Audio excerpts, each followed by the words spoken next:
আসসালামু আলাইকুম। আজকের গল্পটি কালো জাদুর শক্তি সম্পন্ন ছোট্ট একটি পেতনিকে নিয়ে, যাকে সামলাতে না পেরে তার বাবা মা তাকে দেয় এক বিশেষ স্কুলে, যেখানে বাকি ছেলেমেয়েরাও তার মতোই অদ্ভুত শক্তি সম্পন্ন, যার ভেতর কেউ ভ্যাম্পায়ার, কেউ বা মনস্টার, কেউ বা ইচ্ছাধারী নেকড়ে, সেই সাথে জলপরী তো রয়েছেই। এখন এই স্কুলে গিয়ে ছোট্ট পেতনিটি উদ্ঘাটন করে নানান ভয়ঙ্কর রহস্য, যা তার পূর্বপুরুষের অতীতের সাথে জড়িত। এই রহস্যগুলো কি ছিল এবং কতটা ভয়ঙ্কর ছিল তা জানতে হলে দেখতে হবে পুরো ভিডিওটি। গল্পের শুরুতেই আমরা দেখতে পাই একটি সাধারণ হাই স্কুল, নাম ন্যান্সি রিগান হাই স্কুল। স্কুলের করিডোর দিয়ে আপন মনে হেঁটে আসছে আমাদের প্রধান চরিত্র ওয়েন্সডে অ্যাডাম। তার পরনে কালো পোশাক, চোখের দৃষ্টি তীক্ষ্ণ, আর চেহারায় নেই কোনো মায়া মমতা। ওয়েন্সডে আসলে তার ছোট ভাই প্যাক্সলিকে খুঁজছিল। লকার খুলতেই সে চমকে যায়, দেখে তার ভাইকে দড়ি দিয়ে বেঁধে মুখে আপেল গুজে লকারের ভেতর আটকে রাখা হয়েছে। ওয়েন্সডে তার ভাইকে বের করে আনে। প্যাক্সলি ভয়ে জবুদবু হয়ে আছে। ওয়েন্সডে যখন তার ভাইয়ের কাঁধে হাত রাখে, ঠিক তখনই ঘটে এক অদ্ভুত ঘটনা। ওয়েন্সডের একটি জাদুকরী ক্ষমতা আছে। সে কাউকে স্পর্শ করলেই তার অতীত বা ভবিষ্যতের কিছু খণ্ডচিত্র বা ভিশন, দিব্য দৃষ্টি দেখতে পায়। এই ভিশনে সে পরিষ্কার দেখতে পায় যে স্কুলের ওয়াটার পোলো টিমের সদস্য ডাল্টন এবং তার বন্ধুরা মিলে প্যাক্সলির এই হাল করেছে। এর পরের দৃশ্যটি দারুণ রোমাঞ্চকর। ওয়াটার পোলো টিমের ছেলেরা যখন সুইমিং পুলে প্র্যাকটিস করছিল, ঠিক তখনই ওয়েন্সডে সেখানে হাজির হয়। তার দুই হাতে দুটি পলিথিন ব্যাগ, আর সেই ব্যাগে ভর্তি জ্যান্ত ও ভয়ঙ্কর সব পিরানহামাদ। ওয়েন্সডে শান্ত কিন্তু ভয়ঙ্কর গলায় তাদের বলে, আমার ভাইকে কষ্ট দেওয়ার অধিকার একমাত্র আমার আছে। এই বলে সে পিরানহাগুলো পুলে ছেড়ে দেয়। মুহূর্তের মধ্যেই জ্যান্ত পিরানহাগুলো ছেলেদের ওপর আক্রমণ করে এবং ডাল্টন নামের ছেলেটি মারাত্মকভাবে আহত হয়। 1 সেকেন্ডের মধ্যে সুইমিং পুলের নীল জল রক্তে লাল হয়ে যায়। এই ভয়ঙ্কর কাণ্ডের জন্য ওয়েন্সডেকে সাথে সাথে স্কুল থেকে বহিষ্কার করা হয়। এরপর আমরা দেখি একটি কালো রঙের পুরনো বিশাল গাড়ি জঙ্গলের রাস্তা দিয়ে ছুটে চলেছে। এই গাড়িতে করে ওয়েন্সডেকে তার নতুন স্কুলে নিয়ে যাওয়া হচ্ছে। গাড়িতে বাবা গোমেজ আর মা মোটিশিয়া যখন রোম্যান্স করছিল, ওয়েন্সডে বিরক্ত হয়ে বলছিল সে কোনোভাবেই এই স্কুলে টিকবে না এবং সুযোগ পেলেই পালাবে। ঠিক তখনই আকাশ থেকে হঠাৎ করে বেশ কয়েকটি মরা কাক সরাসরি তাদের গাড়ির উইন্ডশিল্ডে এসে আছড়ে পড়েছে। এটি ছিল এক চরম অশুভ সংকেত। ঠিক একই সময়ে আমরা অন্য একটি সমান্তরাল দৃশ্য দেখতে পাই। নেভারমোরের ঠিক পাশের শহর জেরিকোর একটি কুয়াশাচ্ছন্ন জঙ্গলে একজন সাধারণ হাইকার ট্যুরিস্ট ঘুরতে আসে। সে বনের গভীরে গিয়ে একটি গাছের গুড়িতে বসে বিশ্রাম নিচ্ছিল। হঠাৎ সে বুঝতে পারে তার আশেপাশে ভয়ঙ্কর কিছু একটা আছে। ভয়ে সে পালানোর চেষ্টা করে, কিন্তু তার আগেই অন্ধকারের ভেতর থেকে এক অজানা, বিশাল ও ভয়ঙ্কর এক প্রাণী তার ওপর ঝাঁপিয়ে পড়ে, তাকে নির্মমভাবে খুন করে। এই দৃশ্যটি বুঝিয়ে দেয় যে জঙ্গলে এমন এক বিভীষিকা লুকিয়ে আছে যা সবার জন্য চরম বিপদের কারণ। সই খুনের ঘটনা ঠিক পরেই ওয়েন্সডের গাড়ি নেভারমোর একাডেমির বিশাল ও অন্ধকার লোহার গেটের সামনে এসে পৌঁছায়। এটি কোনো সাধারণ স্কুল নয়, এটি হলো আউটকাস্ট বা অদ্ভুত সব জাদুকরী ক্ষমতা সম্পন্ন ছেলে মেয়েদের জায়গা। বাবা মা তাকে নিয়ে যায় স্কুলের প্রিন্সিপাল ল্যারিসা উইমসের অফিসে, যিনি একসময় মোটিশিয়ার রুমমেট ছিলেন। এরপর ওয়েন্সডেকে তার নতুন রুমমেট এনিড সিনক্লেয়ারের সাথে পরিচয় করিয়ে দেওয়া হয়। এনিড হলো ওয়েন্সডের ঠিক বিপরীত। এনিডের রুমের অর্ধেকটা একদম রঙিন আর আলোতে ভরা। এনিড হাসি মুখে তাকে জড়িয়ে ধরতে এলে ওয়েন্সডে অদ্ভুত গলায় বলে, আমাকে একদম ছোবে না। আমি কালারফুল জিনিস আর হাক করা একদম পছন্দ করি না। আমার গায়ে অ্যালার্জি বের হয়ে যায়। এনিড ওয়েন্সডেকে নিয়ে স্কুলের বিশাল উঠোনে আসে, যাকে সবাই পেন্টাগন বলে ডাকে। সে স্কুলের চারপাশের পরিবেশ এবং বিভিন্ন ছাত্রছাত্রীদের দলের সাথে পরিচয় করিয়ে দেয়, যার মধ্যে সবচেয়ে জনপ্রিয় হলো কেলস বা সাইরেন। এই সাইরেনদের লিডার হলো বিয়াঙ্কা বার্কলে, যে স্কুলের সবচেয়ে জনপ্রিয় মেয়ে। বিদায় বেলায় বাবা গোমেজ এবং মা মোটিশিয়া ওয়েন্সডেকে রেখে ফিরে যাওয়ার জন্য গাড়ির সামনে দাঁড়ায়, কিন্তু ওয়েন্সডে অত্যন্ত কড়া গলায় তার মাকে বলে দেয়, আমি কোনোভাবেই তোমার মতো হব না। আমি কখনোই প্রেমে পড়ব না, আর গৃহিণী তো কখনোই হব না। গাড়ি নিয়ে ফিরে যাওয়ার সময় গোমেজ তার স্ত্রীকে বলে, চিন্তা করো না, আমাদের মেয়ে ওখানে একা নেই। এই বলে গোমেজ ড্যাশবোর্ডের একটি গোপন সুইচ অন করে চলন্ত গাড়ির নিচের একটি অংশ খুলে যায় এবং সেখান থেকে রাস্তায় লাফিয়ে পড়ে থিং, একটি জ্যান্ত কাটা হাত। গোমেজ এই থিংকে পাঠিয়েছে ওয়েন্সডের ওপর লুকিয়ে নজর রাখার জন্য। থিং দ্রুত দৌড়ে স্কুলের ভেতরে ঢুকে যায়। পরদিন সকালে ফেন্সিং বা তলোয়ার যুদ্ধ ক্লাসে ওয়েন্সডে সোজা এগিয়ে গিয়ে কোনো সেফটি মাস্ক ছাড়াই বিয়াঙ্কাকে চ্যালেঞ্জ করে বসে। দুজনের মধ্যে তুমুল ফেন্সিং যুদ্ধ শুরু হয়। এক পর্যায়ে সুযোগ পেয়ে বিয়াঙ্কা তার তলোয়ার দিয়ে ওয়েন্সডের কপালে সামান্য আঘাত করে ম্যাচ জিতে যায়। ফেন্সিং ম্যাচের পর ওয়েন্সডে যখন স্কুলের উঠোন দিয়ে হেঁটে যাচ্ছিল, হঠাৎ উপর থেকে ভয়ঙ্কর এক শব্দ আসে। স্কুলের ছাদের ওপর থেকে বিশাল পাথরের তৈরি একটি মূর্তি সরাসরি ওয়েন্সডের মাথার ওপর খসে পড়ে। ঠিক শেষ মুহূর্তে কেউ কেউ একজন ঝাঁপিয়ে পড়ে ওয়েন্সডেকে ধাক্কা দিয়ে সরিয়ে দেয় এবং তার জীবন বাঁচায়। ছেলেটি হলো জেভিয়ার থর্প। ওয়েন্সডে উঠে দাঁড়িয়ে শান্তভাবে সেই ভাঙা পাথরের মূর্তির দিকে তাকায়। সে তার তীক্ষ্ণ বুদ্ধি দিয়ে সাথে সাথে বুঝে যায় যে মূর্তিটি এমনি এমনি ভেঙে পড়েনি। কেউ একজন তাকে খুন করার জন্যই এটি ওপর থেকে ধাক্কা দিয়ে ফেলেছে। পাথরের মূর্তি ভেঙে পড়ার ওই ভয়ঙ্কর ঘটনার পর ওয়েন্সডে নিজের রুমে ফিরে আসে। টাইপরাইটারে কিছু লেখার সময় সে অদ্ভুত একটা অনুভূতি টের পায়। তার মনে হয় কেউ একজন অন্ধকার থেকে তার উপর নজর রাখছে। সে চালাকি করে লাইট বন্ধ করে দেয় এবং হঠাৎ লেপের নিচ থেকে খপ করে ধরে ফেলে সেই জ্যান্ত কাটা হাত থিংকে। ওয়েন্সডে সাথে সাথেই বুঝে যায় যে তার বাবা মা একে পাঠিয়েছে। ওয়েন্সডে থিংকে কড়া গলায় হুমকি দিয়ে বলে, আমার প্রতি পুরোপুরি অনুগত থাকো আর আমাকে এখান থেকে পালাতে সাহায্য করো, নইলে তোমাকে আজীবনের জন্য ড্রয়ারে আটকে রাখবো। ভয়ে কাঁপতে কাঁপতে থিং ওয়েন্সডের বশ্যতা স্বীকার করে নেয়। নেভারমোর থেকে পালানোর জন্য ওয়েন্সডে এখন তার প্রথম সঙ্গী পেয়ে গেছে। থিংকে নিজের বশে আনার পর ওয়েন্সডেকে যেতে হয় পাশের শহর জেরিকোতে। প্রিন্সিপাল উইমস নিজেই গাড়ি চালিয়ে তাকে কোর্ট নির্ধারিত থেরাপিস্ট ডক্টর ভ্যালেরি কিনবটের কাছে নিয়ে আসেন। কিন্তু উইমস জানতেন না যে ওয়েন্সডে আর থিং আগে থেকেই পালানোর এক নিখুঁত পরিকল্পনা করে রেখেছে। থেরাপিস্টের রুমে ওয়েন্সডে পাথরের মতো বসে থেকে থেরাপিস্টের মনস্তত্ত্ব নিয়েই খেলতে শুরু করে। এরপর সুযোগ বুঝে ওয়াশরুমে যাওয়ার কথা বলে সে জানালা খুলে কার্নিশ পেয়ে নিচে নেমে পালিয়ে যায়।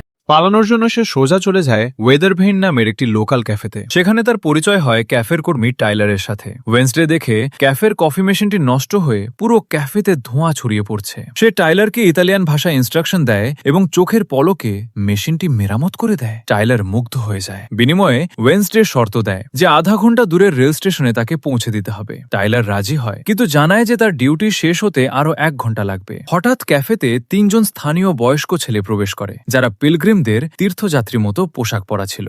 তারাও ওয়েন্সডেকে একা পেয়ে ঘিরে ধরে মশকরা করতে থাকে। ওয়েন্সডে এগিয়ে গিয়ে ছেলেগুলোকে অপমান করে। রেগে গিয়ে ছেলেগুলো ওয়েন্সডেকে মারতে আসে, কিন্তু ওয়েন্সডে দুর্দান্ত মার্শাল আর্টস দিয়ে চোখের পলকে একা ওই 3 জন বয়স্ক ছেলেকে আছড়ে মাটিতে ফেলে দেয়। ঠিক তখনই ক্যাফেতে হাজির হন শহরের শেরিফ গ্যালপিন, যিনি টাইলারের বাবা। তিনি ছেলেগুলোর এই অবস্থা দেখে ওয়েন্সডেকে জিজ্ঞাসাবাদ করেন। যখন তিনি জানতে পারেন যে এই মেয়েটি গোমেজ অ্যাডামসের মেয়ে, তখন তার চোখে মুখে চরম রাগ ফুটে ওঠে। শেরিফ তাকে বলেন, তোমার বাবা গোমেজ একজন খুনি, আর তুমিও ঠিক তার মতোই। কিছুক্ষণ পরেই প্রিন্সিপাল উইমস সেখানে এসে ওয়েন্সডেকে নিয়ে যান। রাত নেমে আসে। জেরিকো শহরে শুরু হয় হারভেস্ট ফেস্টিভ্যাল এবং বিশাল আতশবাজি। প্রিন্সিপাল উইমস ওয়েন্সডের ওপর কড়া নজর রাখছিলেন। সেখানে টাইলর চলে আসে এবং ওয়েন্সডের বাবার একটি পুলিশ রেকর্ড তাকে উপহার হিসাবে দেয়, যেটা টাইলর তার বাবার ফাইল থেকে চুরি করেছিল। ওয়েন্সডে যখনই সেই রেকর্ড নিয়ে সেখান থেকে যাচ্ছিল, হঠাৎ রোয়ানের সাথে ওয়েন্সডের সজোরে ধাক্কা লাগে। আর এই ধাক্কা লাগতেই ওয়েন্সডে একটি ভয়ঙ্কর ভিশন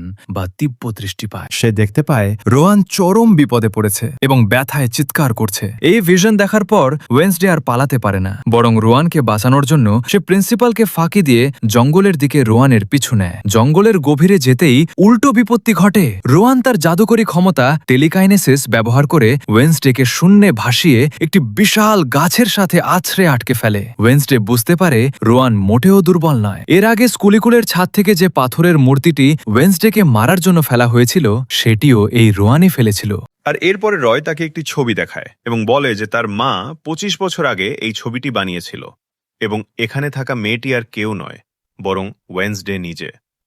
এই ছবিটি তার মা যখন এখানে পড়তো তখন বানিয়েছিল এবং মৃত্যুর আগে তার মা তাকে বলেছিল যে তাকেই ওয়েন্সডেকে আটকাতে হবে, আর তা না হলে ওয়েন্সডে এই একাডেমির সাথে সাথে পুরো দুনিয়াকেই ধ্বংস করে দিবে। ওয়েন্সডে এখানে এসব কিছুর কোনো কিছুই বুঝতে পারছিল না, আর ঠিক তখনই একটি মনস্টার এসে রয়ের উপর আক্রমণ করে এবং তাকে মেরে ফেলে। এরপর ওয়েন্সডেকে আমরা তার রুমে দেখতে পাই। তখন সে সেখান থেকে পালানোর সিদ্ধান্ত পরিবর্তন করে, কেননা এখন তার মনে অনেক প্রশ্ন জেগেছিল যে সে কিভাবে দুনিয়ার জন্য বিপজ্জনক, মনস্টারটি কেন তার জীবন বাঁচিয়েছিল, আর সবচেয়ে বড় প্রশ্ন হল তার বাবা কার খুন করেছিল এবং কেন করেছিল। এখন পরদিন সকালে আমরা একাডেমিতে পুলিশকে দেখতে পাই, কারণ ওয়েন্সডে তাদেরকে জানিয়েছিল যে সে রয়ের মৃত্যু তার নিজের চোখে সামনে দেখেছে, কিন্তু সেখানে কেউই কোনো মরদেহ পায়নি। তখন পুলিশ ওয়েন্সডেকে প্রশ্ন করে যে সে এত রাতে জঙ্গলে কি করছিল। উত্তরে সে জানায় সে রয়কে জঙ্গলে যেতে দেখেছিল, তাই সেও তার পেছন পেছন সেখানে গিয়েছিল। আর এরপর সে দেখতে পায় একটি মনস্টার এসে তাকে নৃশংসভাবে মেরে ফেলে। তবে এখানে প্রিন্সিপাল তার কথার প্রতিবাদ করে। সে জানায় কারোরই কোথাও খুন হয়নি, রয় বেঁচে আছে এবং এখান থেকে পালিয়ে গিয়েছে। প্রিন্সিপাল আরও জানায় যে পুলিশদের ওয়েন্সডের কথায় বিশ্বাস করা ঠিক নয়, কারণ তার মানসিক সমস্যা রয়েছে এবং তার চিকিৎসা চলছে। এটা বলে প্রিন্সিপাল সেখান থেকে চলে যায়। এদিকে ওয়েন্সডে পুলিশদেরকে বোঝানোর চেষ্টা করছিল যে সে যা বলছে তা সত্যি। ঠিক তখনই সেখানে রয় চলে আসে, যাকে দেখে ওয়েন্সডে নিজেও অবাক হয়ে যায়। আর কারণেই পরদিনই ওয়েন্সডেকে ডাক্তারের কাছে নিয়ে যাওয়া হয়। সে এখানে পুরো আত্মবিশ্বাসের সাথে বলে যে সে যা দেখেছে তাতেই সে বিশ্বাস করে এবং এই ব্যাপারে কাউকে তার কিছু বলার প্রয়োজন নেই। এ কথা বলে সে যখন একাডেমিতে ফেরত আসে তখন সে জানতে পারে যে রয়কে একাডেমি থেকে বের করে দেওয়া হচ্ছিল, কেননা সে পালানোর চেষ্টা করেছিল। আর এজন্যই ওয়েন্সডে এখানে তার সঙ্গীকে তার পেছনে পাঠিয়ে দেয়, কেননা এই রয়কে দেখে তার সন্দেহ হচ্ছিল। তার সন্দেহ ঠিক ছিল, কেননা হাতটি দেখতে পায় যে রয় ওয়াশরুমে গিয়ে নিজের রূপ বদলে নেয়। প্রথমে সে একজন বৃদ্ধ এবং পরবর্তীতে প্রিন্সিপালের চেহারা ধারণ করে, যা দেখে হাতটি এই সব ঘটনা ওয়েন্সডেকে জানিয়ে দেয়। ফলে ওয়েন্সডে বুঝতে পারে যে প্রিন্সিপালই সেদিন রয়ের রূপ ধারণ করে পুলিশের সামনে এসেছিল, কেননা সে রয়ের মৃত্যুটাকে লুকাতে চাইছিল। এখন কেন এই ব্যাপারে আমরা পরবর্তীতে জানতে পারবো। আপাতত ওয়েনেসডেকে শাস্তিস্বরূপ একটি অ্যাক্টিভিটিতে অংশগ্রহণ করতে হয়। প্রিন্সিপালের কথা মতো সে একটি ল্যাবে জয়েন করে এবং সেখানে শুধুমাত্র একজন ছেলেই ছিল, যার নাম ছিল ইগুইনি। প্রথম দিনেই ওয়েনেসডের সাথে তার বন্ধুত্ব হয়ে যায়। এখন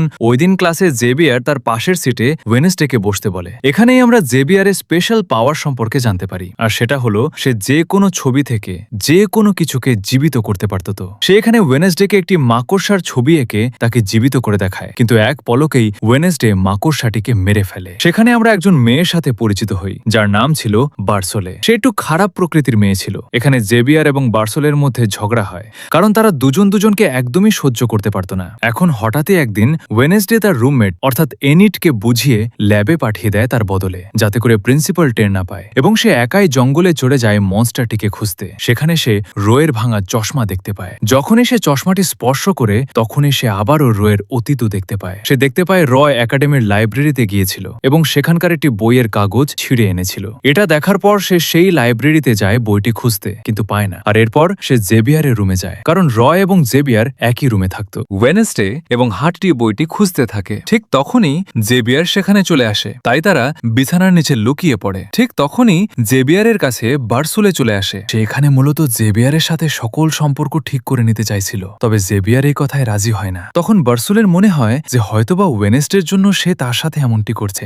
মূলত বার্সোলে জেভিয়ারকে পছন্দ করত, আর এ কারণেই সে ওয়েনেসডেকে নিজের শত্রু হিসেবে দেখছিল। তাই সে এখানে প্রতিজ্ঞাবদ্ধ হয় যে আগামী দিনের নৌকা প্রতিযোগিতায় সে ওয়েনেসডে এবং তার বন্ধুদের সাথে অনেক বাজে কিছু করবে। যা শুনে ওয়েনেসডে সিদ্ধান্ত নেয় যে সে আগামী দিনের ওই নৌকা প্রতিযোগিতায় অংশগ্রহণ করবে এবং যে কোনো পরিস্থিতিতে সে জিতবেই। এখন পরদিন প্রতিযোগিতা শুরু হওয়ার আগে নিয়ম বলে দেওয়া হয়, আর তা হলো এই প্রতিযোগিতায় কোনো নিয়ম নেই। এখানে একটাই নিয়ম, আর সেটা হলো গুহা থেকে পতাকা নিয়ে দ্রুত আসতে হবে। এখানেই আমরা বার্সোলের শক্তির ব্যাপারে জানতে পারি, আর সেটা হলো সে যে কোনো জলপরীকে নিয়ন্ত্রণ করতে পারত। সে এখানে একটি জলপরীকে ইশারায় বলে তাকে সাহায্য করতে এবং বলে এক এক করে সবাইকে ফেলে দিতে। কিন্তু যখন জলপরী ওয়েনেসডের নৌকার কাছে আসতে যায় তখনই হাতটি জলপরীকে আটকে দেয়। আমরা লক্ষ্য করি কিনারা পর্যন্ত 3টি নৌকায় পৌঁছেছিল, আর এই 3টা নৌকায় ছিল ওয়েনেসডে, বার্সোলে এবং জেভিয়ারের। এখন যখন সবাই গুহার দিকে যায় তখন এনিড জেভিয়ারের নৌকায় ছিদ্র করে দেয়। সবার সাথে যখন ওয়েনেসডে পতাকা নিয়ে আসছিল ঠিক তখনই সে একটি দেওয়াল স্পর্শ করার মাধ্যমে একজন মেয়েকে দেখতে পায়, যার হাতে একটি বই ছিল। আর সবচেয়ে অদ্ভুত ব্যাপার হলো মেয়েটিকে দেখতে একদমই ওয়েনেসডের মতো ছিল। ওয়েনেসডে এখানে কিছুটা অবাক হয়ে যায়, আর এরপর যখন তার জ্ঞান ফিরে আসে তখন সে দ্রুত পতাকাটা নিয়ে নিজের নৌকায় গিয়ে পৌঁছায়। এদিকে জেভিয়ারের নৌকা ছিদ্র হওয়ায় তারা ডুবে যায়। অন্যদিকে জলপরী আবারও ওয়েন্সডের নৌকায় আক্রমণ করে, কিন্তু ঠিক তখনই হাতটি তাকে জোরে আঘাত করে। ওয়েন্সডে তার নৌকা থেকে তীর বের করে বার্সোলের নৌকা ছিদ্র করে দেয়, ফলে তার নৌকা ডুবে যায়। ওয়েন্সডের দল জিতে যায়। এটা গত 4 বছরে প্রথমবার হয়েছিল যে বার্সোলে বাদে অন্য কেউ জিতেছিল, আর এ কারণেই বার্সোলে অনেক রেগে যায়।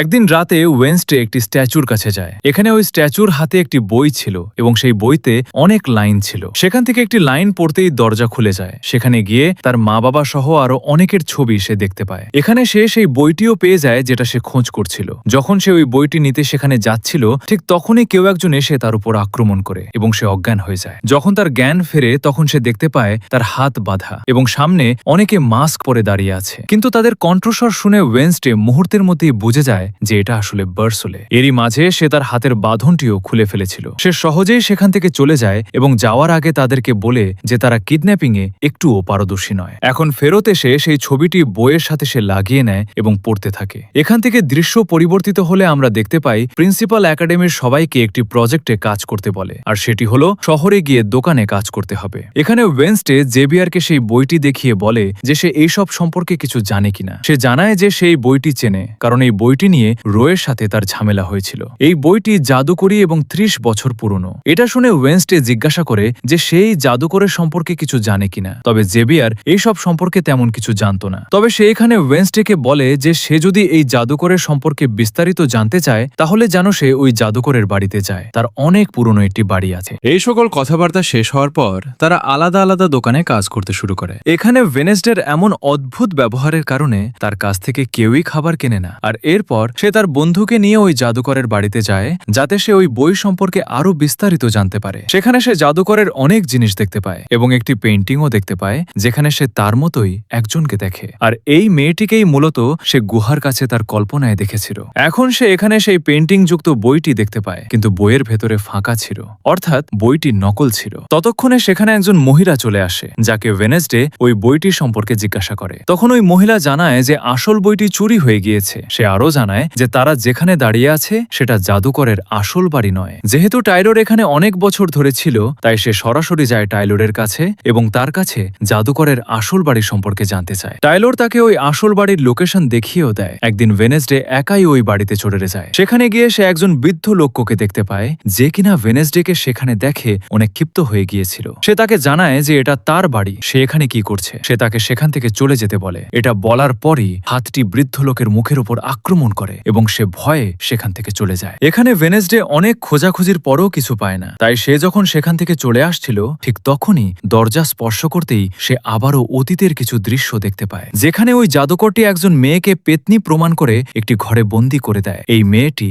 সেই মেয়েটি ছিল যাকে কিনা এর আগেও ওয়েনেসডে তার কল্পনায় দেখেছিল। এখন এখানে ওই ঘরে আরো অনেক বন্দিরা ছিল, যারা কিনা সবাই আউটকাস্ট ছিল। আর এ কারণে জাদুকর তাদেরকে শয়তান মনে করে এখানে বন্দী করে দেয়, আর এরপর পুরো ঘরে আগুন লাগিয়ে দেয়। এখানে প্রত্যেকে শিকলের মাধ্যমে বন্দী ছিল, শুধুমাত্র ওই মেয়েটি বাদে। সে প্রথমে তার মাকে মুক্ত করার চেষ্টা করে, কিন্তু এটা করা সম্ভব ছিল না। তাই সে তার মায়ের কথা মতো সেখানকার বেসমেন্টের মাধ্যমে বাইরে চলে আসে এবং নিজের চোখের সামনে ওই আউটকাস্টদের পুড়ে মারা যেতে দেখতে পায়। আর ঠিক তখনই হঠাৎই ওই মেয়েটি ওয়েনেসডের সামনে চলে আসে এবং তাকে তাদেরকে সাহায্য করতে বলে। আর ঠিক তখনই ওই জাদুকরও সেখানে চলে আসে এবং ওয়েনেসডে এতে করে ভয় পেয়ে যায় আর তার জ্ঞান ফিরে আসে, অর্থাৎ সে বর্তমান সময়ে চলে এসেছিল। তখনই সে হাতকে বলে যে সে মেয়েটিকে দেখেছে এবং তার সাথে কথাও বলেছে, হয়তোবা সে অ্যাডামস বংশের কেউ হবে। সে এই ব্যাপারে বলছিল। ঠিক তখনই সে সেখানে ওই মনস্টারটিকে দেখতে পায়, তাই সে ওই মনস্টারের পিছু নেয়। কিছু দূর যেতেই সে লক্ষ্য করে মনস্টারের পায়ের ছাপ মানুষের পায়ের ছাপের মতো হয়ে গিয়েছে, অর্থাৎ এই মনস্টারও একজন মানুষ ছিল যে কিনা মনস্টারের রূপ নিতে পারত। এখন পরদিন সকালে সেই জাদুকরের মূর্তিকে সম্মান দিয়ে এখানে স্থাপন করা হয়, কারণ লোকেরা তাকে হিরো মনে করে। আর সেখানে ওয়েনেসডেকে ভায়োলিন বাজানোর জন্য ডাকা হয়। যখনই তারা ওই মূর্তি স্থাপন করার কাজ শুরু করে দেয় ঠিক তখনই হাতটি সেখানে আগুন লাগিয়ে দেয়, কারণ সে ওয়েনেসডের কথা মতো আগে থেকেই মূর্তির উপর পেট্রোল দিয়ে রেখেছিল। আগুন দেখে সবাই সেখান থেকে পালাতে শুরু করে, কিন্তু ওয়েনেসডে সেখানেই বসে ভায়োলিন বাজাতে থাকে এবং খুশি হতে থাকে। ফলে প্রিন্সিপাল বুঝতে পারে যে এর পেছনে ওয়েনেসডের হাত রয়েছে, কিন্তু প্রমাণ না থাকার কারণে সে তাকে কিছুই বলতে পারে না। এখন ওয়েনসডে জাদুকরের বাড়িতে যখন গিয়েছিল তখন সেখানে সে যে বৃদ্ধ লোকটিকে দেখেছিল মনস্টার তাকেও মেরে ফেলে। তবে মারা যাওয়ার সময় তার ক্যামেরায় মনস্টারের ছবি উঠে যায়। যখনই পুলিশ খবর পায় সাথে সাথেই পুলিশ সেখানে পৌঁছে যায় এবং ইনভেস্টিগেশন শুরু করে দেয়। এখন এই ব্যাপারে জানার পর ওয়েনসডের কথা মতো পরদিন হাত মর্গে গিয়ে সেখানকার ক্যামেরার উপর কিছু একটা লাগিয়ে দেয় যাতে করে ওয়েনসডেকে ওই ক্যামেরায় দেখা না যায়। আর এরপর সে দরজা খুলে ভেতরে প্রবেশ করে। আসলে ওয়েনসডে সেই বৃদ্ধ লোকটির লাশের ক্ষত দেখতে এসেছিল যে কিভাবে তাকে মনস্টার মেরেছে। সে এখানে এই সকল বিষয়ের ডাটা নিজের কাছে সংরক্ষণ করছিল। ঠিক তখনই সেখানে ডক্টর চলে আসে। তাই তাদের হাত থেকে বাঁচতে সে একটি মর্গের ঠান্ডা বক্সের মধ্যে ঢুকে যায় যেখানে লাশ সংরক্ষণ করা হতো। ডাক্তার বক্সটি খোলা অবস্থায় দেখতে পায় এবং সেটা চেক করে। সে সেখানে ওয়েনসডেকে একটি লাশই মনে করে, তাই সে বক্সটি বন্ধ করে দেয় এবং সেখান থেকে চলে যায়। আর এরপর হাতটি যখন তাকে বের করতে চায় তখন ওয়েনসডে জানায় যে তার এখানে থাকতে অনেক ভালো লাগছে, তাই হাতটি যেন তাকে বিরক্ত না করে। যাই হোক, এখন কিছুক্ষণ পর বের হয়ে সে ইনভেস্টিগেশন করে এটা বুঝতে পারে যে ওই মনস্টারটি যাদেরকে মারছে তাদের এক একটা করে বডি পার্টস সে এক জায়গা করছে। এখন পরদিন যখন একাডেমিতে সে যায় তখন সে জেভিয়ারের ঘাড়ে একটি কাঁটা দাগ দেখতে পায়, যা দেখে মনস্টারের দেওয়া দাগের মতোই মনে হচ্ছিল। তাই সে এখানে জেভিয়ারকে সন্দেহ করতে শুরু করে যে হয়তোবা জেভিয়ারই মনস্টার। এখন আমরা দেখতে পাই জেভিয়ার একাডেমি থেকে বের হয়ে আসে এবং যেহেতু ওয়েন্সডে তাকে সন্দেহ করছিল তাই সেও তার পিছু পিছু যায়। সে তার পিছু পিছু জঙ্গলের মধ্যে একটি ঘরে পৌঁছে যায়, যেখানে জেভিয়ারের অনুপস্থিতিতে সে ভেতরে যায় এবং সেখানে অনেকগুলো ওই মনস্টারের ছবি দেখতে পায়, যা দেখে সে কিছুটা অবাক হয়ে যায়। আর এরপর সে যখন সেখান থেকে দুটি ছবি নিয়ে বের হয়ে যাচ্ছিল ঠিক তখনই জেভিয়ার সেখানে চলে আসে এবং তাকে প্রশ্ন করে যে সে এখানে কি করছে। ওয়েন্সডে তখন জেভিয়ারকে ভোরানোর জন্য বলে যে সে এখানে জেভিয়ারকে জিজ্ঞাসা করতে এসেছে যে আজকে রাতে পার্টিতে সে তার সাথে যাবে কিনা। এ কথা শোনা মাত্রই জেভিয়ার সব ভুলে খুশি হয়ে যায়। আর এরপর আমরা ওয়েন্সডেকে দেখতে পাই যে কিনা জেভিয়ারের আঁকা ওই মনস্টারের ছবিগুলো পুলিশকে দেয় এবং তাদেরকে জেভিয়ারের ব্যাপারে জানায়। তবে পুলিশ বলে যে শুধুমাত্র এটার উপর ভিত্তি করে তারা কাউকেই গ্রেফতার করতে পারবে না। এখন এখান থেকে হতাশ হয়ে ওয়েন্সডে তার সমস্ত রিসার্চ তার বন্ধু ইগুইনির সামনে এনে রাখে, যাতে করে সে কোনোভাবে তাকে সাহায্য করতে পারে। এগুলোর মধ্যে একটি ছবি দেখে ইগুইনি বলে যে সে এই জায়গাটি চেনে। আর এরপর তারা দুজন সেখানে যায়। এটা একটা গুহা ছিল যেখানে মানুষের অনেক হাড় এবং হাতকড়ি ছিল, যা দেখে মনে হচ্ছিল যে এখানে মানুষদেরকে বেঁধে রাখা হতো এবং এখানেই মেরে ফেলা হতো। অনেক খোঁজাখুঁজির পর তারা সেখানে মনস্টারের একটি নখ পায়, যেটা ওয়েন্সডে নিজের কাছে রেখে দেয়। আর এরপর সে জেভিয়ারের পেন্টিং রুমে যায় এবং ডাস্টবিন থেকে রক্তমাখা কাপড় নিয়ে নেয়। যখনই সে সেখান থেকে যাচ্ছিল হঠাৎই জেভিয়ার সেখানে চলে আসে এবং তাকে প্রশ্ন করে যে সে এখানে কেন এসেছে। ওয়েন্সডে তার কথার কোনো জবাব না দিয়ে উল্টো তাকেই প্রশ্ন করে যে তার ঘাড়ের এই দাগ কিভাবে লেগেছে এবং এসব কার ছবি। তখন জেভিয়ার জানায় যে কিছুদিন ধরে সে এই মনস্টারকে স্বপ্নে দেখছে, তাই সে এগুলো এঁকেছে। তবে একদিন সে আঁকার সময় তার জাদুর উপর কন্ট্রোল করতে পারে না, যে কারণে এই মনস্টারটি জীবিত হয়ে যায় এবং তার উপর আক্রমণ করে।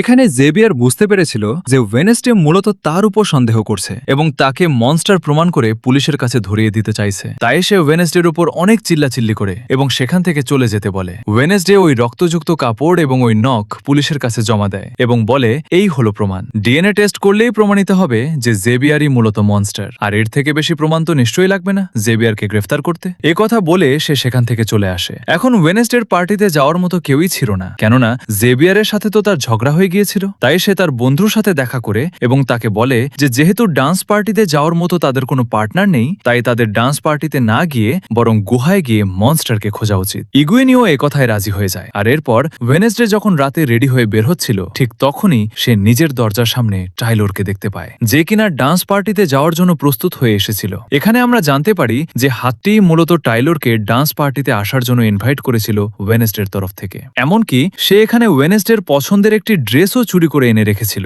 যাতে করে সে ওই ড্রেসটি পরে টাইলরের সাথে পার্টিতে যেতে পারে। এখানে ওয়েনেসডে যখন দেখতে পায় যে টাইলর অনেক খুশি, তাই সে তার মনে আর কষ্ট দিতে চায় না এবং ডান্স পার্টিতে যেতে রাজি হয়ে যায়। যখন তার বন্ধু সেখানে আসে তখন সে তাকে বলে যে সে এখন ডান্স পার্টিতে যাচ্ছে। সেই সাথে সে আরো বলে যে তারা কাল গুহায় যাবে, কিন্তু তার বন্ধুর কিছুই করার ছিল না, তাই সে একা একা গুহায় চলে যায়। অন্যদিকে সবাই পার্টিতে অনেক মজা করছিল। সবাই যাবাই যার যার সঙ্গীকে নিয়ে এসেছিল, যেখানে জেভিয়ার তার সাথে বার্সোলেকে নিয়ে এসেছিল। কিন্তু যখনই সে ওয়েন্সডে এবং টাইলরকে একসাথে দেখতে পায় তখনই সে অনেক জেলাসি ফিল করতে থাকে, যার দ্বারা আমরা বুঝতে পারি যে জেভিয়ার আসলেই ওয়েন্সডেকে অনেক পছন্দ করত।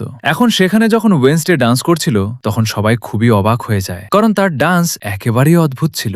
এখন অন্যদিকে তার বন্ধু সেই গুহার কাছে পৌঁছে যায় এবং মনস্টারের আসার জন্য অপেক্ষা করতে থাকে। সেখানে মনস্টার তো আসে না, তবে আসে একজন লোক, যে কিনা সেখানে আগুন লাগিয়ে দেয়, যা দেখে ইগুইনি বেশ অবাক হয়। এদিকে জেভিয়ার এত বেশি জেলাস ফিল করছিল যে সে বার্সোলেকে বলে যে সে যেন তার লকেট খুলে তার জলপরীকে ডাকে এবং জলপরীকে বলে যাতে সে জাদু দিয়ে জেভিয়ারকে ওয়েন্সডেকে ভুলতে সাহায্য করে। যা শুনে বার্সোলে ক্ষেপে যায়, কেননা সে একদিন বলেছিল যে বার্সোলে হয়তোবা জলপরীর সাহায্য নিয়ে তাকে বশ করেছে, আর এখন অন্য কাউকে ভোলার জন্য সে ওই জলপরীরই সাহায্য চাচ্ছে। যাই হোক, এখন বাইরে দুষ্টু ছেলেদের দল একটি ট্যাঙ্কার নিয়ে আসে এবং সেখানকার পাম্পে একটি বড় পাইপ লাগিয়ে দেয়। তখনই হঠাৎ সেখানে রক্তের বৃষ্টি হতে শুরু করে, কেননা সেই ট্যাঙ্কের মধ্যে রক্ত ছিল। এখন সেখানে থাকা সবাই এতে করে খুবই ভয় পেয়ে যায় এবং সেখান থেকে পালানোর চেষ্টা করে, কিন্তু ওয়েন্সডে সেখানেই থাকে, কেননা তার কাছে অনেক ভালো লাগছিল, কারণ সে বুঝতে পেরেছিল যে এটা রক্ত নয় বরং রং ছিল। তখনই তার হঠাৎ মনে পড়ে যায় যে তার বন্ধু একা একা জঙ্গলে গিয়েছে এবং সে হয়তোবা সেখানে বিপদে আছে, তার জীবন ঝুঁকিতে। এই জন্য সে তার বন্ধুকে বাঁচানোর জন্য জঙ্গলে ছুটে যায়। এর কিছুক্ষণের মধ্যেই আমরা দেখতে পাই যে তার বন্ধুর উপর মনস্টার আক্রমণ করেছিল। সঠিক সময়ে ওয়েন্সডে তাকে তাকে বাঁচিয়ে নেয় এবং মনস্টারটি এখানে ওয়েন্সডেকে দেখে সেখান থেকে পালিয়ে যায়। ওয়েনেসডে এখানে তার বন্ধুকে এভাবে আহত এবং অজ্ঞান অবস্থায় দেখে অনেক ঘাবড়ে গিয়েছিল। এতক্ষণে তার টিচার সেখানে চলে আসে এবং তার বন্ধুকে হসপিটালে ভর্তি করা হয়। ওয়েনেসডে তার একাডেমিতে ফিরে আসে। এখানে সে তার বাবার উপর লাগা দোষ নিয়ে চিন্তা করছিল এবং সত্যিটা বোঝার চেষ্টা করছিল। এদিকে একাডেমির প্যারেন্টস মিটিং এ সবার বাবা মা আসে তাদের বাচ্চাদের সাথে দেখা করার জন্য। এখানে প্রিন্সিপাল ওয়েনেসডের বন্ধুর কথা বলছিল। সে একটু অসুস্থ ছিল, তাই সে আসতে পারেনি। খুব তাড়াতাড়ি সুস্থ হয়ে সে আবারও এখানে ফিরে আসবে। ওয়েনেসডে তখন এনিটকে জানায় যে এটা মিথ্যা কথা, সে তো এখন কোমাতে আছে। তখনই এখানে তাদের বাবা মা চলে আসে এবং তারা দেখা করতে চলে যায়। ওয়েনেসডে তার বাবা মাকে বলে যে যখন থেকে তাকে এখানে রেখে গিয়েছে তখন থেকেই তার উপর নানাভাবে আক্রমণ হচ্ছে। এদিকে জেবিয়ার এবং বার্সুলে দূরে দাঁড়িয়ে সবার পরিবারকে দেখছিল, কারণ তাদের বাবা মা আজও আসেনি। এখানে বার্সুলে তার ভুল বুঝতে পেরেছিল, তাই সে এখন জেবিয়ারের বন্ধুতে পরিণত হয়েছিল।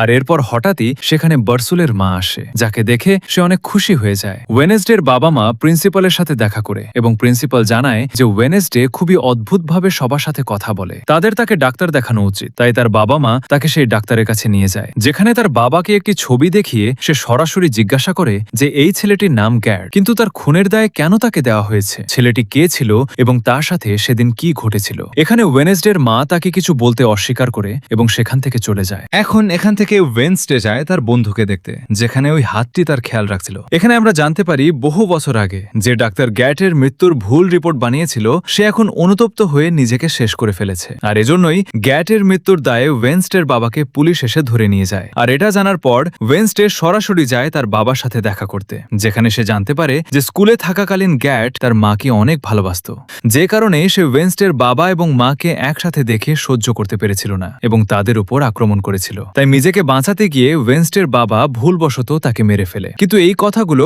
ওয়েনসডের কাছে মিথ্যা মনে হচ্ছিল, তাই সে পুলিশের কাছে যায় এবং বলে যে তার বাবা গ্যাটকে মারেনি, তার বাবার বিরুদ্ধে ষড়যন্ত্র করা হচ্ছে। এই কথা শুনে পুলিশ বলে যে দুনিয়া তার কথা মতো চলবে না, তার বাবার বিরুদ্ধে সব প্রমাণ আছে তাদের কাছে। এই কথা শুনে ওয়েনসডে বলে যে তার মনে হয় যে তার বন্ধুকে মারার চেষ্টা করেছে, এটা তার কাজ, অর্থাৎ তার বাবা নির্দোষ। এখন পার্কে এনিট তার বাবা মায়ের সাথে বসে গল্প করছিল। এখন প্রথম থেকে এই পর্যন্ত আমরা একবারও এনিটকে পুরোপুরি নেকড়েতে পরিণত হতে দেখিনি, আর এটা নিয়েই তার বাবা মা অনেক বেশি চিন্তিত ছিল, কেননা এনিট এখনো পর্যন্ত পূর্ণভাবে নেকড়ে হতো না। আর এ কারণেই তার মা এখানে তার উপর চাপ সৃষ্টি করে, তাই তো সে রাগ করে উঠে সেখান থেকে চলে যায়। অন্যদিকে ওয়েনসডে তার মায়ের কাছে যায় যাতে করে সে সমস্ত সত্যিটা জানতে পারে, আর এই উদ্দেশ্যেই তারা গুপ্ত লাইব্রেরিতে গিয়ে পৌঁছায়। এখানে সে তার মাকে বলে যে সে তাকে এই একাডেমিতে এজন্য পাঠিয়েছিল যাতে করে সে তার ছায়া হয়ে থাকতে পারে। তখন তার মা বলে এটা কেবলমাত্র কোনো একাডেমি নয়, বরং এর আগে এখানে একটি গ্রুপ থাকতো যা শুরু হয়েছিল তার বাবার পরিবার থেকে, আর এর শুরু তারই বংশের একজন মেয়ে করেছিল যার নাম ছিল গুডি অ্যাডাম। এখানে ওয়েনসডে বলে যে তার বাবা তো গ্যারেটকে মারেনি, তাহলে তাকে কে মেরেছে? তখন তার মা সত্যিটা তাকে জানায় যে সে যখন সেখানে গিয়েছিল তখন সে দেখেছিল যে তার বাবা এবং গ্যারেট নিজেদের মধ্যে লড়াই করছে। ওই মুহূর্তে সে তাদের আটকানোর চেষ্টা করে কিন্তু পারে না। ওই মুহূর্তে গ্যারেট তার বাবাকে খুব খারাপভাবে মারছিল, যা দেখে তার মা তলোয়ার তুলে নেয়, আর যখনই গ্যারেট তার কাছে আসে তখনই তলোয়ারের আঘাতে সে মারা যায়। কিন্তু তার বাবা তাকে বাঁচানোর জন্য তলোয়ারটা নিজের হাতে নিয়ে নেয় এবং সব দোষ নিজের উপর নিয়ে নেয়। এখানে ওয়েনসডে তাকে জানায় যে সে জানতে পেরেছে যে গ্যারেট যখন মারা যায় তখন তার মুখ দিয়ে ফেনা বের হচ্ছিল, আর এরকমটা কেবলমাত্র তখনই হয় যখন কেউ বিষ খায়। এখন সত্যি উদ্ঘাটনের একটাই উপায় ছিল, আর সেটা হলো গ্যারেটের কবর খুঁড়ে তার শরীরের কোনো অংশ নেওয়া। এখন তারা গ্যারেটের কবর খোঁড়ে এবং সেখান থেকে ওয়েনসডে একটি আঙুল নিয়ে নেয়, কিন্তু তখনই সেখানে একজন পুলিশ এসে যায় এবং তাদেরকে গ্রেফতার করে নেয়। তবে ওয়েনসডে ওই আঙুলটি লুকিয়ে ফেলে এবং পরবর্তীতে সে তার মা বাবাকে জানায় যে গ্যারেটের মৃত্যু তলোয়ারের আঘাতে নয়, বরং বিষক্রিয়ার জন্য হয়েছে। কেননা যখনই ওয়েনসডে ওই আঙুলটি স্পর্শ করেছিল তখনই সে অতীতের সব ঘটনা দেখতে পেরেছিল। সে দেখেছিল গ্যারেটের বাবা তাকে বিষ দিয়েছিল যাতে করে সে একাডেমির লোকদেরকে মারতে পারে, কিন্তু সেখানে যখন তাদের মারামারি হয় তখন সেই বিষের বোতলটি তার পকেটেই ভেঙে যায়, ফলে সেই বিষ তার শরীরে ঢুকে যায় এবং তার মৃত্যু হয়। ওয়েনেসডে এবং তার মা জেল থেকে বের হয়ে সে সেখানকার মেয়রের কাছে যায় এবং তাকে গ্যারেটের মৃত্যুর সম্বন্ধীয় সকল তথ্য জানায়। আর এটা জানার পর ওয়েনেসডের বাবা জেল থেকে মুক্ত হয়ে যায়, ফলে এতে করে ওয়েনেসডের মা এবং বাবা দুজনই খুশি হয়ে যায়। এখন যখন তারা সেখান থেকে চলে যাচ্ছিল তখন ওয়েনেসডে তার মাকে বলে যে সে অনেক বেশি ভিশন দেখতে পায়। এ কথা শুনে তার মা জানায় যে তাদের পরিবারের অনেকেই অনেক বেশি ভিশন দেখতে পায়, তবে এই ব্যাপারে যদি তার কন্ট্রোল না থাকে তাহলে এর ফলে সে পাগলও হয়ে যেতে পারে। এজন্য তাদের পরিবারের পুরনো লোকেরাই এসে তাদের সবাইকে সহজ রাস্তা দেখায়। এ কথা শোনা মাত্রই ওয়েনেসডে বলে ওঠে যে যেমন গুডি অ্যাডামস, যাকে কিনা একেবারেই ওয়েনেসডের মতো দেখতে ছিল। অর্থাৎ এর আগে ওয়েনেসডের ভিশনে যে এসেছিল সেই ছিল গুডি অ্যাডামস। এই কথা শুনে তার মা তাকে সাবধান করে, কেননা গুডি অ্যাডামস প্রতিশোধ প্রবণ ছিল এবং এটা করতে গিয়ে সে নিজেও শেষ হয়ে গেছিল। যা শুনে ওয়েনেসডে কিছুটা চিন্তায় পড়ে যায়। আর এরপর আমরা দেখতে পাই সবার বাবা মা তাদের সাথে দেখা করে চলে যাচ্ছে। এখানে এনিড তার মাকে বলে সে যেন চিন্তা না করে, তার যখন নেকড়ে হতে হবে তখন সে ঠিকই হবে। ফলে মেয়ের কথায় মাও কিছুটা স্বস্তি পায়। এদিকে যাওয়ার সময় ওয়েনেসডের মা তাকে একটি বই দেয়, যেটা আসলে সবসময় প্রিন্সিপালের কাছে থাকার কথা। আর এরপর এই বইটি নিয়ে ওয়েনেসডে সরাসরি চলে যায় প্রিন্সিপালের কাছে এবং তাকে বলতে থাকে যে রয়কে সেই মেরেছে, কেননা সে নিজের চোখে দেখেছিল যে একটি মনস্টার এসে রয়কে মেরেছিল। আর ওই মনস্টারটা আর কেউ নয়, বরং প্রিন্সিপাল নিজে, কেননা সে নিজের রূপ পরিবর্তন করতে পারে। ওয়েনেসডের মুখে এই সকল কথা শুনে প্রিন্সিপাল বেশ অবাক হয়ে যায় এবং জানায় যে সে রয়কে মারেনি, বরং সে নিজেই তার শক্তি নিয়ন্ত্রণ হারিয়ে ফেলেছিল। আর ঠিক তখনই হঠাৎ তারা বাইরে আওয়াজ শুনতে পায়। এরপর বাইরে তারা দেখতে পায় যে আগুন দিয়ে কেউ একজন তাদের জন্য একটি বার্তা লিখে রেখেছে। পরবর্তী দৃশ্যে আমরা ওয়েনেসডেকে তার চারিদিকে মোমবাতি জ্বালিয়ে বসে থাকতে দেখতে পাই। সে এখানে গুডির সাথে কথা বলার চেষ্টা করছিল। আর ঠিক তখনই সেখানে অ্যানিট চলে আসে এবং তখন তারা একটি কার্ড পায়, যেটাতে তাকে কেউ গুহাতে যেতে বলে। আর এরপর তারা দুজন একসাথে গুহাতে যায়। কিন্তু সেখানে যাওয়ার পর ওয়েনেসডে অনুভব করে যে সেখানে আরো কেউ আছে। মূলত সেখানে জেভিয়ার এবং তার বন্ধুরা ছিল, যারা কিনা ওয়েনেসডের জন্মদিন উপলক্ষে সারপ্রাইজ পার্টির আয়োজন করেছিল। সেখানে ওয়েনেসডে একটি লাইন দেখতে পায়, যেখানে লেখা ছিল যে আমি যখন আসব তখন আগুনের বর্ষণ হবে। এখানে যখনই সে তার হাত লাগায় ঠিক তখনই সে একটি ভিশন দেখতে পায়। সে এখানে গুডি অ্যাডামসকে দেখতে পায়। সে এখানে একটি মহলকে দেখিয়ে বলে যে যদি সে এই জাদুকর সম্পর্কে জানতে চায় তাহলে এই মহলটি খুঁজে তাকে সেখানে আসতে হবে। পরদিন সকালে ওয়েনেসডে সেই লাইনের পাশে দাঁড়িয়ে দেখছিল যে এখানে আগুন দিয়ে কিছু লেখা আছে। ঠিক তখনই জেভিয়ার তার পাশে এসে দাঁড়ায়, কিন্তু সে তার সাথে কোনো রকম কথা বলে না, কেননা সে এখনো পর্যন্ত ভাবছিল যে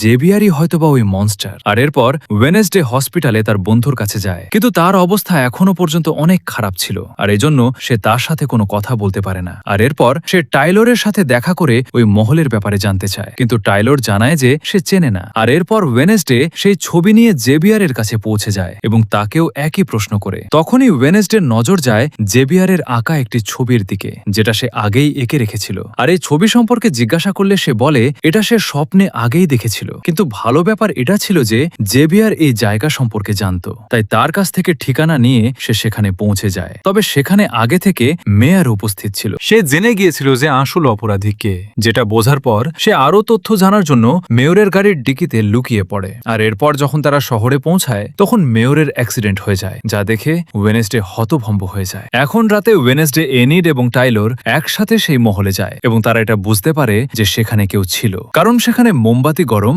এবং সেখানকার রুমও পরিষ্কার ছিল। এতক্ষণে সেখানে ওই মনস্টারটি চলে আসে এবং তাদের উপর আক্রমণ করে। তারা সেখানেই লুকিয়ে পড়ে। তারা দেখতে পায় যে মনস্টার এখন পর্যন্ত যাকে যাকে মেরেছে তাদের শরীরের বিভিন্ন অংশ সে সেখানে সংরক্ষণ করেছে। ওয়েনেসডে এনিডকে মনস্টারের হাত থেকে বাঁচানোর জন্য সেখান থেকে নিয়ে যায়। আর এরপর তারা সবাই টাইলরের বাড়িতে যায়। সেখানে টাইলরের বাবা আসলে সে টাইলরের বাবাকে ওই স্থানে নিয়ে যায় ওই সবকিছু দেখানোর জন্য, কিন্তু সেখানে গিয়ে তারা কিছুই দেখতে পায় না, যে কারণে টাইলরের বাবা বেশ রেগে যায় এবং ওয়েনেসডেকে বলে সে যেন আর কখনোই তার বাড়িতে না আসে। এদিকে একাডেমি থেকে বের হওয়ার কারণে প্রিন্সিপাল তার উপর অনেক বেশি রেগে গিয়েছিল। সে এখানে প্রিন্সিপালকে জানায় যে সে সত্যিটা খুঁজতে গিয়েছিল, তাই সে তার কাছে ক্ষমা চাইবে না। সেই সাথে সে এখানে প্রিন্সিপালকে ওই ছবিটি দেখিয়ে বলে যে এখানে সেই জাদুকর আছে, আর যে মেয়েটি আছে সে হলো ওয়েনেসডে নিজে। সেদিন রয় তাকে মারতে চেয়েছিল, কেননা সে ভেবেছিল যে ওয়েনেসডে সবার জন্য ক্ষতিকারক, কিন্তু ক্ষতিকারক খুনি বা শত্রু তো অন্য কেউ, এবং সে মূলত ওই খুনির হাত থেকে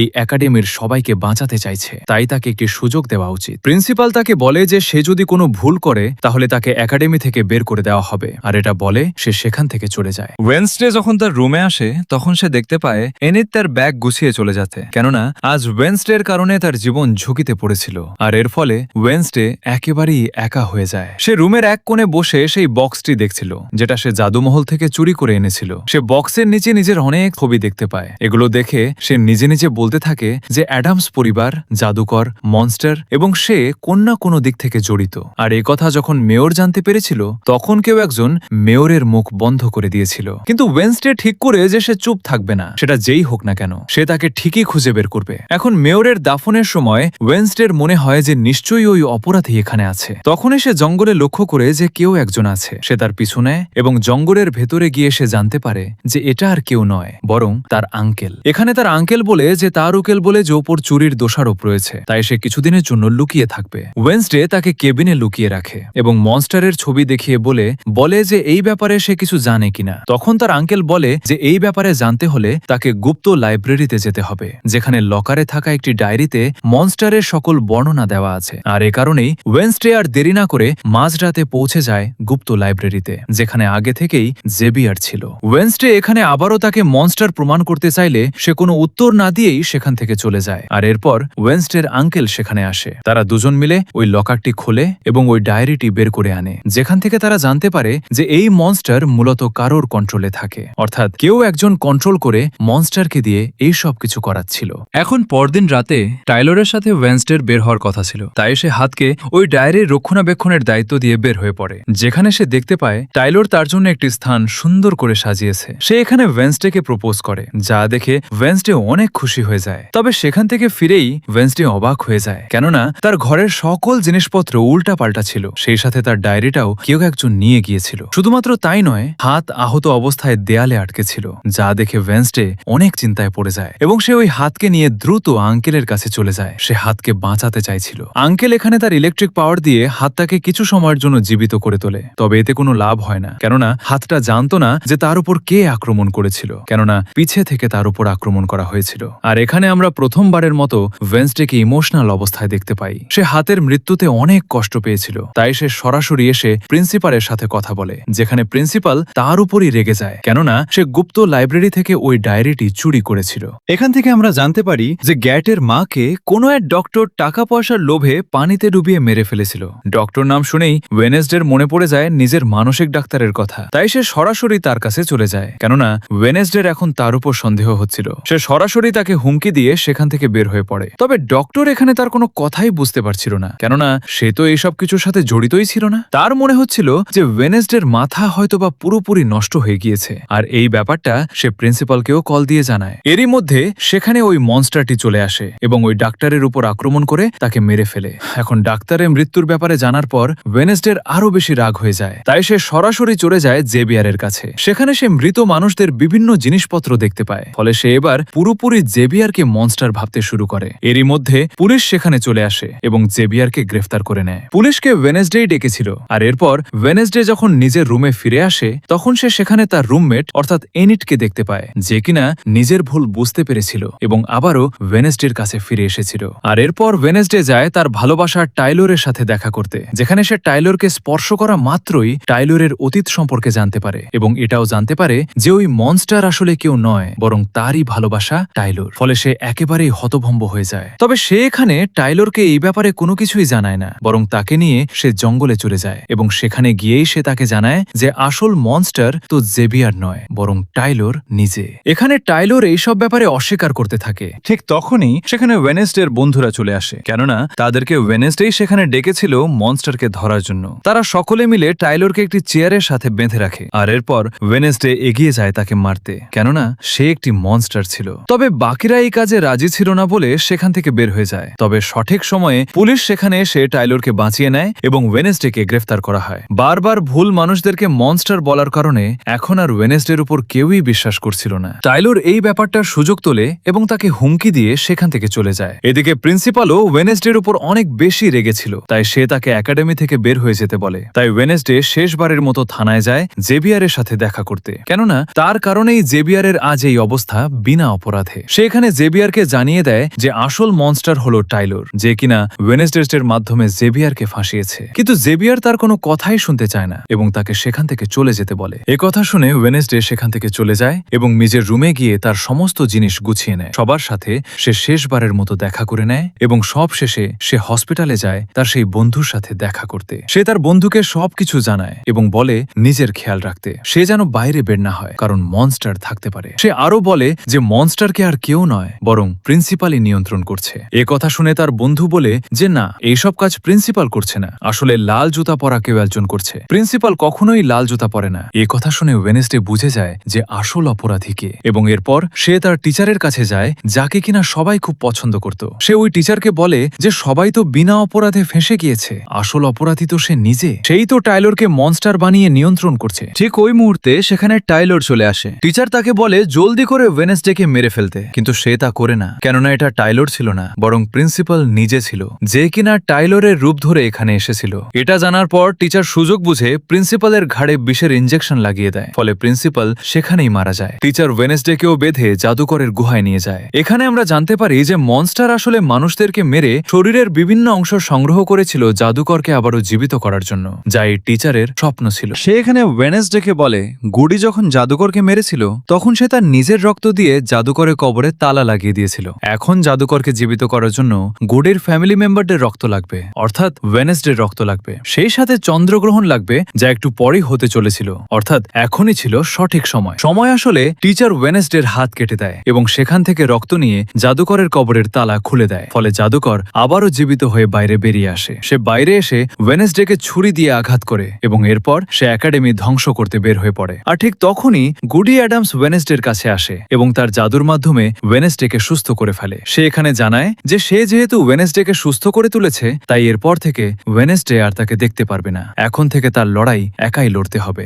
জঙ্গলের রাস্তা দিয়ে যখন ওয়েনেসডে একাডেমিতে যাচ্ছিল, ঠিক তখনই তার সামনে টাইলর চলে আসে, যাকে নিয়ন্ত্রণ করছিল ওই টিচার। এজন্য সে মনস্টার রূপ ধারণ করে ওয়েনেসডের উপর আক্রমণ করে, কিন্তু তখনই সেখানে একটি নেকড়ে চলে আসে এবং ওয়েনেসডেকে বাঁচিয়ে নেয়। আমরা জানতে পারি এই নেকড়ে আর কেউ নয়, বরং তার রুমমেট এনিট ছিল। সে ফাইনালি প্রথমবারের মতো নেকড়েতে পরিণত হয়েছিল, তাও আবার ওয়েনেসডেকে বাঁচানোর জন্য। এখানে ওই মনস্টারের সাথে এনিডের লড়াই হয়। অন্যদিকে ওয়েনেসডে যায় জাদুকরকে আটকানোর জন্য। এরই মধ্যে সেখানে জেভিয়ার চলে আসে তাকে বাঁচানোর জন্য। তবে জেভিয়ারের উপর জাদুকর আক্রমণ করলে ওয়েনেসডে মাঝখানে চলে আসে এবং সে নিজেই আহত হয়ে পড়ে। সে এখানে জেভিয়ারকে বলে অন্যান্য আউটকাস্টদের নিয়ে সেখান থেকে চলে যেতে, কেননা এই জাদুকর তাদেরকে বাঁচতে দিবে না। জেভিয়ারের ইচ্ছা না থাকা সত্ত্বেও সেখান থেকে চলে যেতে হয়। আর এরপর ওই জাদুকর এবং ওয়েনেসডের মধ্যে হয় লড়াই, যে লড়াইয়ে ওয়েনেসডে প্রায় হারতেই বসেছিল। এরই মধ্যে তার বন্ধুরা এসে জাদুকরের নজর অন্যদিকে সরালে ওয়েনেসডে সুযোগ বুঝে তার তলোয়ারের অংশটুকু জাদুকরের শরীরে ঢুকিয়ে দেয়, যার ফলে জাদুকরের বিনাশ হয়। এরই মধ্যে বন্দুক হাতে ওই টিচার সেখানে চলে আসে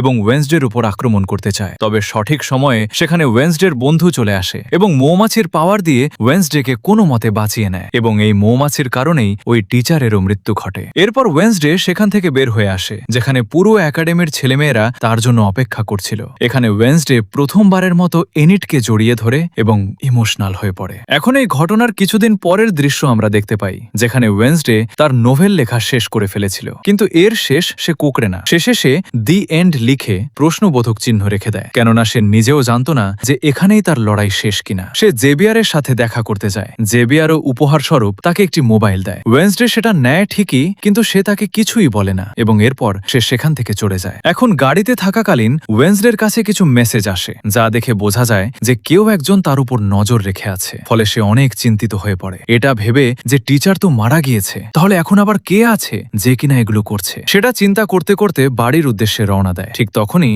আমরা অন্যদিকে একটি পুলিশের গাড়ি দেখতে পাই, যেখানে টাইলরকে বেঁধে নিয়ে যাওয়া হচ্ছিল, কারণ তারা জেনে গিয়েছিল যে আসল মনস্টার জেভিয়ার নয় বরং টাইলর ছিল। এখানে হঠাৎই কেউ একজন আবারও তাকে নিয়ন্ত্রণ করতে শুরু করে এবং তখনই সে মনস্টারে পরিণত হয়ে পুলিশদেরকে মেরে সেখান থেকে বের হয়ে আসে। ফলে আমরা বুঝতে পারি যে শত্রুর বিনাশ এখানেই হয়নি, বরং ওয়েনেসডের আরও শত্রু রয়েছে, যারা কিনা আউটকাস্টের উপর আবারও হামলা করতে চলেছে। আর এই রহস্যের সাথে সাথেই আমাদের এই সিরিজ এখানেই শেষ হয়ে যায়। কেমন লাগলো তা কমেন্টে জানাতে ভুলবেন না। Thank you so much for watching this video. আল্লাহ হাফেজ।